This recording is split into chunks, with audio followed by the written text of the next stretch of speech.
महाभारत युद्ध समाप्त हो चुका था। श्री कृष्ण का धरती पर आने का उद्देश्य पूर्ण हो चुका था। यादव वंश का भी अंत निकट था। अब समय था प्रभु के पृथ्वी से प्रस्थान का। शिकारी जरा ने प्रभु के चरण को हिरण समझकर तीर चला दिया। वो तीर जाकर लगा स्वयं परमात्मा के चरण में। जब उसे अपनी भूल का एहसास हुआ, वो रो पड़ा, परंतु प्रभु मुस्कुराए और उसे क्षमा कर दिया। उनका लीला समाप्ति का समय आ चुका था, परंतु ये एक नए युग की शुरुआत थी। श्री कृष्ण का शरीर विलीन हो गया, परंतु उनका हृदय अब भी धड़क रहा था और तेज से चमक रहा था। ना उसे जलाया जा सका, ना बहाया जा सका। वो शाश्वत था।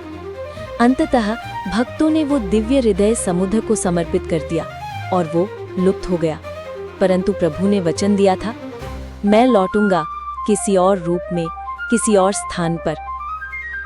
वर्षों बाद मालवा के एक भक्त राजा इंद्रद्युम्न को एक स्वप्न आया। भगवान विष्णु ने कहा, मैं नीलाचल में एक अद्भुत काष्ठ मूर्ति के रूप में विद्यमान हूँ।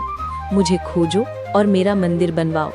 कई कष्टों के बाद राजा इंद्रद्युम्न पुरी पहुंचे, जहां उन्हें समुद्र में तैरती हुई एक दिव्य लकड़ी की मूर्ति मिली, जो तेज से दीप्तमान थी। एक वृद्ध बढ़ई आया और मूर्तियां गढ़ने का वचन दिया, पर शर्त रखी कि 21 दिन तक कोई द्वार न खोले।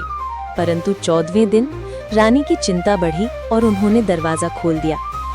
बढ़ई अंतर्धान हो चुका था, परंतु वहां जो बचा वो थे जगन्नाथ, बलभद्र और सुभद्रा। शरीर अधूरा था, परंतु दिव्यता अनंत थी। इस प्रकार श्री कृष्ण लौटे बांसुरी के स्थान पर बड़ी गोल आंखों के साथ। भगवान जगन्नाथ बनकर वो आज भी पुरी में विराजते हैं। ईश्वर हमें कभी नहीं छोड़ते, वे बस रूप बदलते हैं, समय आने पर लौट आते हैं। और दिव्य कथाओं के लिए सब्सक्राइब करें।